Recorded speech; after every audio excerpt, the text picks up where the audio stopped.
اس نے اس کے ہاتھ کو نرمی سے تھاما۔ میں تمہیں خود سے دور نہیں کر سکتا وردہ۔ اس کی آواز پہلی بار نرم ہوئی۔ بہت محبت کرتا ہوں تم سے، بے حد۔ وہ جھکا اور اس کے ہاتھ پر ہونٹ رکھے۔ اسود مر جائے گا مگر اپنی وردہ کو خود سے دور نہیں کرے گا۔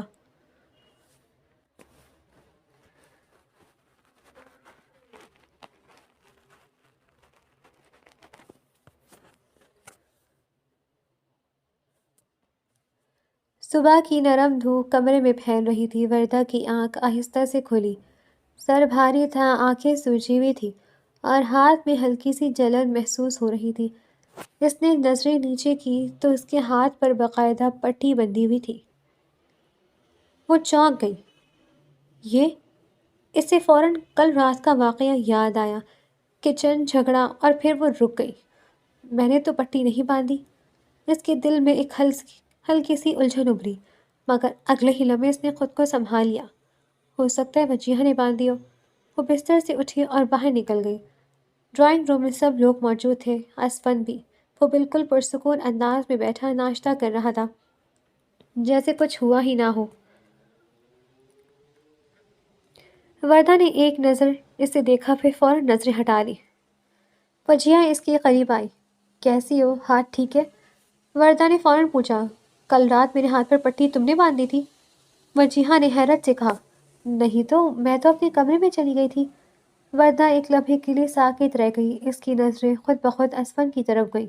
اسی لمحے وہ چائے کا کپ اٹھا رہا تھا، مگر اس کے ہونٹوں پر ہلکی سی مسکراہٹ تھی، جیسے اسے سب پتہ ہو۔ وردہ نے فوراً نظریں ہٹا لی۔ اوہ، تو یہ کام ان کا ہے، اس نے دل ہی دل میں کہا۔ ناشتہ ختم ہونے لگا تو اسفند اچانک بولا، وردہ۔ اس کی آواز سن کر سب رک گئے۔ وردہ نے نہ چاہتے ہوئے بھی اس کی طرف دیکھا۔ جیسے ہی وہ لفظ لالا کہنے لگی، اچانک ہی اس کی زبان رک گئی۔ اسفند کے سنجیدہ چہرے کو دیکھ کر وہ سنبھل گئی۔ آج دوپہر کا کھانا بھی تم ہی بناؤ گی؟ اس کی آنکھیں پھیل گئیں۔ کیا؟ جی بالکل، سزا بھی ختم نہیں ہوئی، اسفند نے آرام سے کہا۔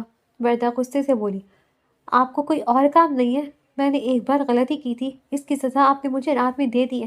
اب اس کا یہ مطلب نہیں کہ آپ ہر وقت مجھے تنگ کرتے رہیں۔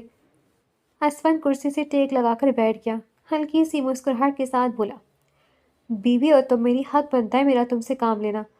یہ سن کر وردہ کا چہرہ سرخ ہو گیا۔ میں آپ کی کوئی نہیں لگتی۔ وہ رکی، دانت بھیجتے ہوئے دوبارہ بولی، سمجھے آپ؟ اسفند آہستہ سے اٹھا اور اس کے قریب آ کر کھڑا ہو گیا۔ اسفند کو اپنے قریب محسوس کر کے وردہ ایک لمحے کو ساکت رہ گئی۔ اسفند اس کی آنکھوں میں دیکھتے ہوئے بولا، اگر یقین نہیں تو نکاح نامہ دیکھ لو، اس میں صاف لکھا ہے کہ تم میری بیوی ہو اور اپنی رضامندی سے اس نکاح کو قبول کر رہی ہو۔ وہ ایک لمحہ رکا، پھر بولا، اور اگر پھر بھی یقین نہ آئے تو یہاں موجود سب سے پوچھ لو، یہ سب بھی نکاح میں موجود تھے۔ وردہ کا دل زور سے دھڑکا، اس نے فوراً نظر جھکا لی۔ اسی لمحے اسفند نے اس کا ہاتھ پکڑ لیا، وہی ہاتھ جو جلا ہوا تھا۔ آہ! وردہ کے لبوں سے ہلکی سی سسکی نکلی۔ اسفند فوراً رک گیا، اس کا چہرہ سنجیدہ ہو گیا۔ ابھی بھی درد ہو رہا ہے؟ وردہ نے فوراً ہاتھ چھڑا لیا۔ آپ کو کیا فرق پڑتا ہے؟ اسفند نے ایک لمحے اسے دیکھا، پھر آہستہ سے بولا، پڑتا ہے۔ ایک لمحہ خاموشی عجیب سی۔ وردہ نے فوراً خود کو سنبھالا۔ میں کھانا نہیں بناؤں گی۔ وہ پلٹ کر جانے لگی، مگر اسفند کی آواز نے اسے روک لیا۔ اگر نہیں بنایا تو شام تک تم بھوکی رہو گی۔ وردہ رک گئی، آہستہ مڑی اور آنکھوں میں غصہ۔ دھمکی دے رہے ہیں آپ مجھے؟ اسفند کے ہونٹوں پر ہلکی سی مسکراہٹ آئی۔ نہیں، عادت ڈال رہا ہوں۔ وردہ نے اسے گھورا، پھر تیزی سے وہاں سے چلی گئی۔ اسفند اسے جاتا ہوا دیکھتا رہا، اس کے ہونٹوں پر ہلکی سی مسکراہٹ تھی۔ بہت تنگ کروں گا تمہیں وردہ، جب تک تم مان نہ جاؤ کہ تم میری ہو۔ کمرے میں موجود باقی سب لوگ خاموشی سے یہ سب دیکھ رہے تھے اور ہلکی ہلکی مسکراہٹیں دبا رہے تھے۔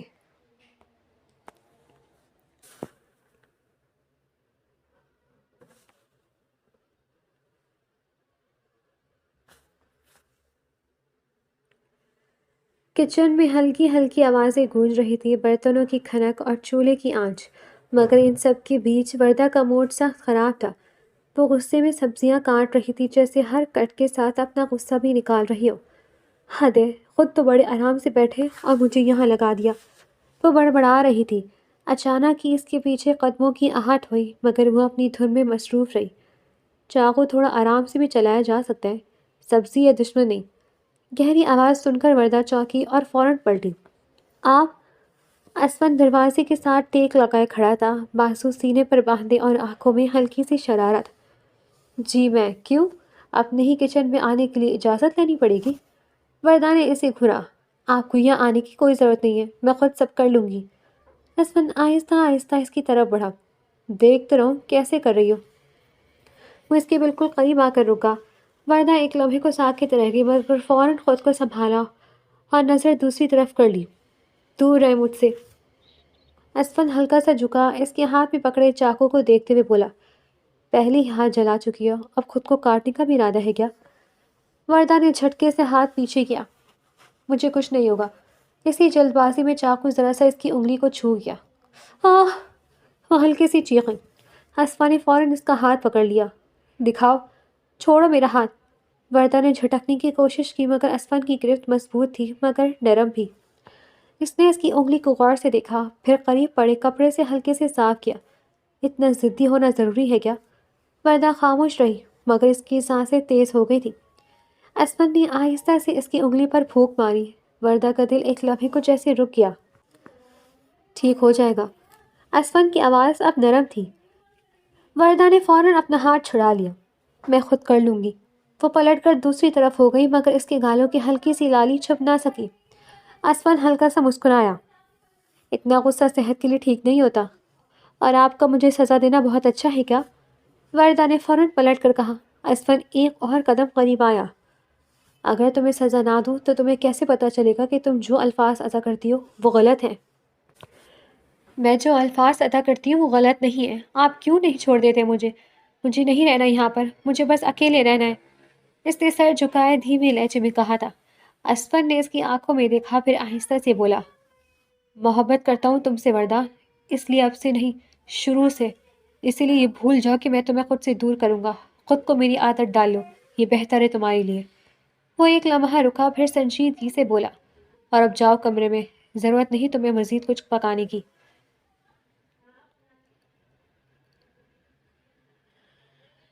کمرے میں ہلکی سی خاموشی تھی۔ وردہ کھڑکی کے پاس کھڑی باہر اندھیرے کو دیکھ رہی تھی، مگر اس کا دھیان کہیں اور تھا۔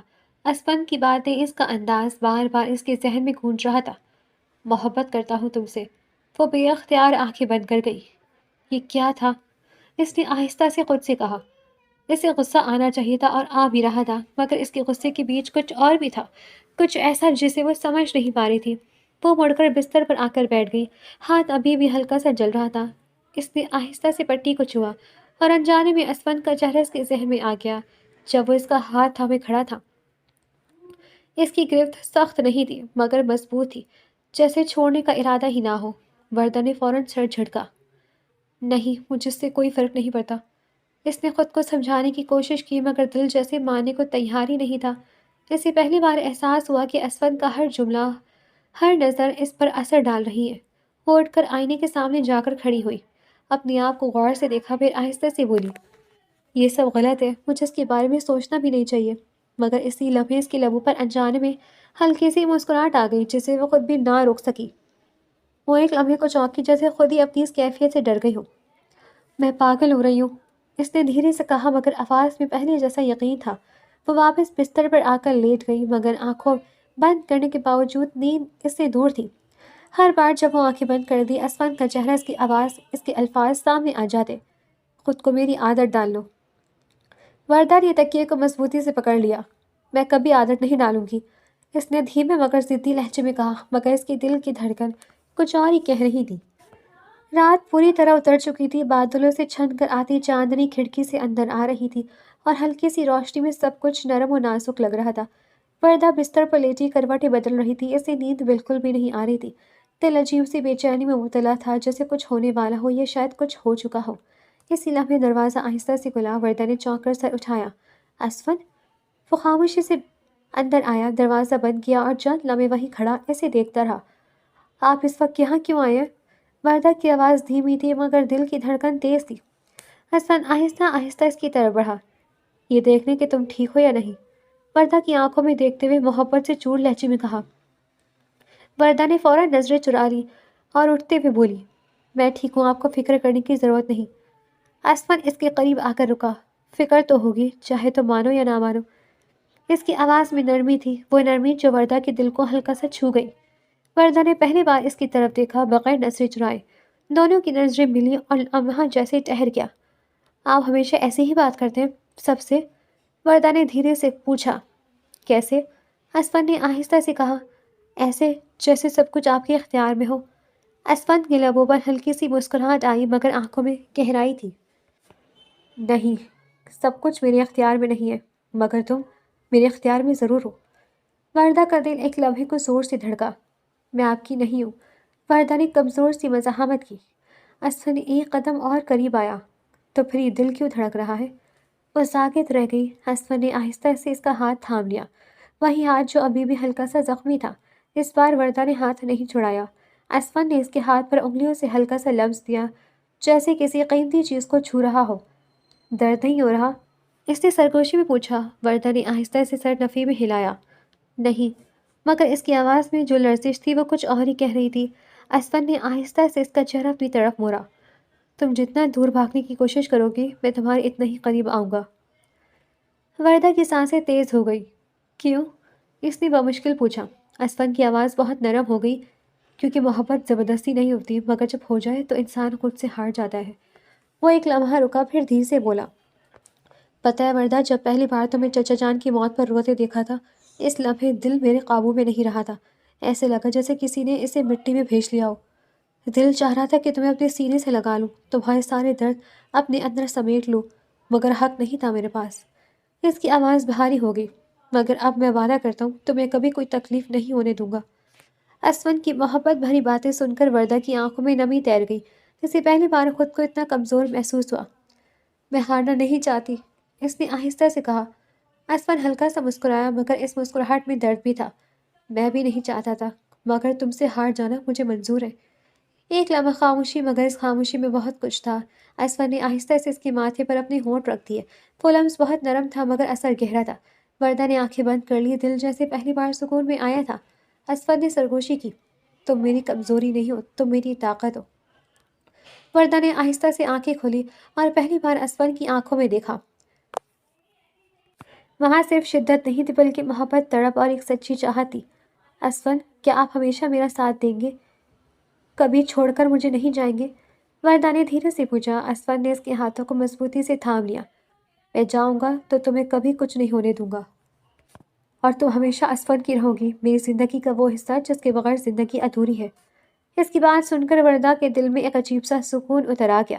وردہ نے آہستہ سے سر اسفن کے سینے پر رکھ دیا۔ اس کی دھڑکنیں سن کر اس کا دل آہستہ آہستہ پرسکون ہونے لگا، اور شاید پہلی بار اس نے مان لیا تھا کہ وہ ہار چکی ہے اسفن کی محبت کے آگے۔ اسفن نے بھی اس کی آنکھوں میں موجود وہ بدلتا ہوا احساس دیکھ لیا تھا اور سمجھ گیا تھا کہ وردہ نے اسے دل سے قبول کر لیا ہے، اور اسی لمحے دو دلوں کے درمیان سب کچھ بدل چکا تھا، ہمیشہ کے لیے۔